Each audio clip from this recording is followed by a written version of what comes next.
Sentyabrın 27'sinde güclü yağış yağacaq. Doğru xəbər Azərbaycan Milli Hidrometeorologiya Xidmətinə istinadən bildirir ki, sabah Bakıda və Abşeronda havanın tutulacağı, gün ərzində yağış yağacağı, bəzi yerlərdə leysan xarakterli olacağı, şimşək çaxacağı, güclü şimal-qərb küləyi əsəcəyi gözlənilir. Temperatur gecə 14-16, gündüz 16-19 dərəcə isti, atmosfer təzyiqi isə 766 mm civə sütunu olacaq. Sabah Naxçıvanda da yağış və güclü yağış ehtimalı var. Temperatur 15-17 dərəcə isti olacaq.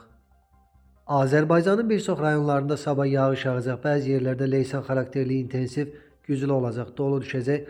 Dağlıq ərazilərdə qar yağacaq. Bəzi yerlərdə arabir duman olacaq. Qərb küləyi güclənəcək.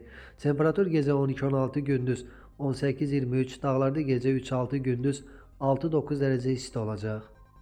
İstənilən hava şəraitində hər birinizə xoş əhval-ruhiyyə arzu edirik.